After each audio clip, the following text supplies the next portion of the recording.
¿Qué es lo que hemos aprendido en esta semana sobre la militarización? ¿Qué es lo que quiere decir este término? Según el diccionario de la RAE, la Real Academia Española, lo que dice es que militarizar es cuando precisamente todas las actividades de un país rondan alrededor de los propios militares y por supuesto que se impone un régimen manejado por ellos. Hemos aprendido que en la historia de este México independiente hemos tenido muchos más presidentes militares que presidentes civiles, pero esto es precisamente o puede calificarse como un régimen militar. Creo que no, hasta que no se pueden llegar a constreñir las garantías individuales en la calle, como un régimen militar como el de Pinochet, como el de Franco, como la dictadura militar en Argentina.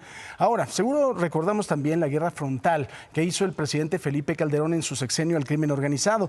Y ahí se montó simple y sencillamente los militares y además sin un marco jurídico adecuado para garantizarles a los militares que pudieran actuar de forma efectiva. Pero no fue la primera vez que los militares han intervenido en cuestiones de seguridad pública. Vamos a ver la historia para no olvidarla y para tener, por supuesto, los elementos en la mano para poder opinar, para que usted diga si está de acuerdo en que los militares sigan en labores de seguridad pública y si lo que está sucediendo en México es militarización o no. Usted es el que tiene la última palabra. El debate del uso de las Fuerzas Armadas en tareas de seguridad pública tomó fuerza en los últimos meses por la incorporación de la Guardia Nacional a la Secretaría de la Defensa Nacional. De acuerdo con expertos en temas de seguridad, el adiestramiento militar tiene que ver con el uso sistemático de la violencia para reducir o eliminar al enemigo de la sociedad y el Estado. Para ello fue creado. Precisamente, debido a la capacidad de fuego que tienen para hacer frente a algún conflicto bélico internacional, el artículo 129 de la Constitución deja muy claro que, en tiempos de paz, ninguna autoridad militar puede ejercer más funciones que las que tenga exacta conexión con la disciplina militar.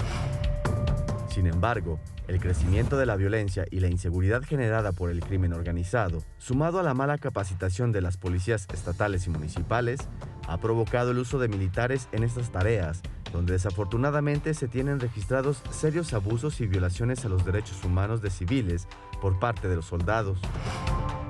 Si hablamos de militarización, se cree que esta surgió con los gobiernos panistas de Vicente Fox y Felipe Calderón, pero existen otros antecedentes, precisamente en el sexenio del priista Ernesto Zedillo. Sin un marco legal que los regulara, los militares pasaron de mantener la integridad territorial, salvaguardar los recursos naturales, combatir el tráfico ilegal de armas y auxiliar a la población en desastres naturales, a patrullar cientos de pueblos y decenas de ciudades.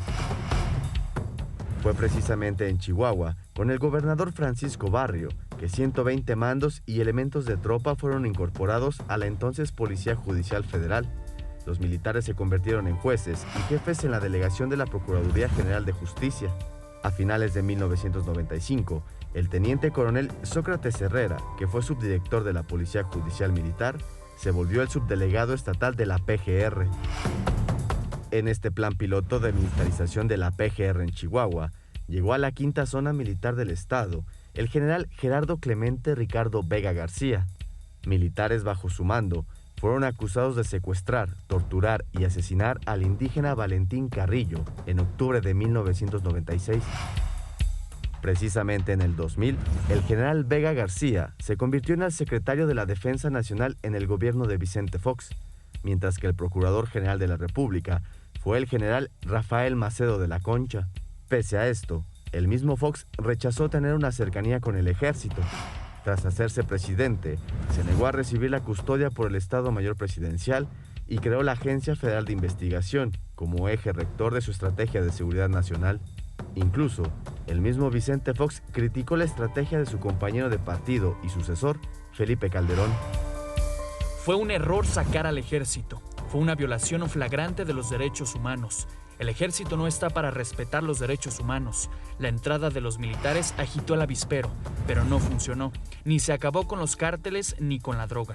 ¿De qué sirvió esa guerra? Se triplicó el número de homicidios respecto a mi mandato. No se puede vivir de un solo dogma. Para Imagen, Said Neri.